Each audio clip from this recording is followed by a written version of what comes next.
Hello friends, and welcome back to Keith's Kitchen.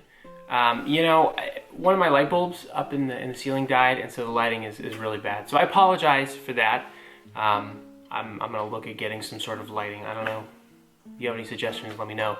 But this week, it's cold. All right, and what do we do when it's cold? We wish for warmer weather. And at least I do. I don't know about you, but one of the things that I love, food-wise, when it's warm, is barbecues. And one of the things you eat at a barbecue, at least I did, cornbread. All right, but you can't just make cornbread. Cornbread on its own, like you can, I mean, this is a no judgment zone, but I'll judge you a little bit if I walk by and you just got a big old hunk of cornbread you're eating. Like it goes with something, all right?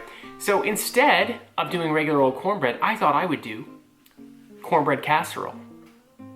What is cornbread casserole, you ask? You take Jiffy Mix, all right, the greatest cornbread mix of all time. You mix it with creamed corn, regular corn, butter, sour cream, all sorts of stuff. Put it in a pan, bake it in the oven. Turns out great. I added cheese and jalapeños to mine. Yeah, intrigued, I know. You know what, I'm gonna stop talking and I'm gonna show you to make it. Let's do it. Cornbread casserole. Alright friends, while your oven is preheating to 350 degrees, grab yourself a bowl and we're going to start adding ingredients. First is a 15-ounce can of drained sweet corn, and next is a 15-ounce can of undrained sweet creamed corn. And we're going to add next 1 cup of sour cream. I used Greek yogurt because I am a fool and forgot to buy sour cream. Next, the liquid of the gods, a half cup of melted salted butter, about 1 stick. Next, give that all a nice little mix. I used a whisk, probably a mistake to be honest. Now we're going to add a 8-ounce box of Jiffy corn muffin mix. Alright, ignore everything on the back of the box, we're just adding it in dry. And we're going to mix everything else together to make the casserole. And we don't need to worry about adding eggs or anything like that. Once it's mixed through, we're going to add in 3 diced jalapeños. You can add the seeds for a little extra adventure. And here is 1 cup, well, it's kind of a generous cup. We'll say 8 ounces of shredded cheddar cheese.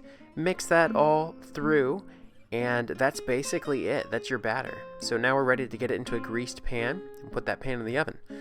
So we're going to use a pre-greased, because I didn't feel like showing you this time, 9 by 11 baking dish. You could do a little bit smaller if you wanted. It'd just be a thicker casserole. Up to you. Take your batter and put it into your pre-greased casserole dish in a nice even layer. Spread it out nice and smooth. Or don't, you know. I recommend it, but whatever. And pop it into the oven, again at 350 degrees, for 45 to 50 minutes, or until the top becomes nice and golden brown to your liking. Now, I left mine in for an extra 10 minutes, so I ended up being closer to an hour. But that was because I wanted to get this nice golden brown color. Oh yeah, looks awesome. Let it cool for about 5-ish minutes, and it won't be super solid, but it'll be good to eat. All right, my friends, the cornbread casserole is done. Here it is. See if it'll focus. Here we go. I am not gonna lie to you. I can't lie, all right?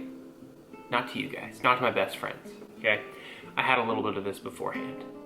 And I'm gonna try to capture that same magical feeling I had when I ate it just a couple of minutes ago. Here we go. Cornbread casserole. Sorry, cheddar jalapeno cornbread casserole. Let's do it.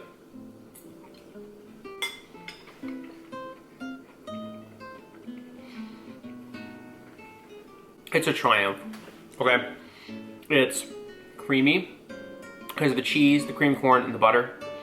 It's sweet because of that sweet corn, the Jiffy Mix. It's salty because of the cheese and that I put salted butter in. I recommend salted butter. I actually like to sprinkle a little bit of salt on top of mine. I think it really makes it taste a little better. You don't have to, it's whatever. Crispy on top, soft in the center. This stuff is amazing. I mean, look, it's not healthy. I'm not gonna lie to you. This is not a healthy food item. But what Southern food really is healthy? Okay. This has been Keith's Kitchen. This is awesome. I can't wait to go eat this with some leftovers. I really don't have anything else to eat it with. Some like leftover fish, whatever. It doesn't really matter. This is a party all on its own. Thanks for watching. I hope you enjoyed, and I hope you make it yourself. I'll see you next week, guys. Goodbye.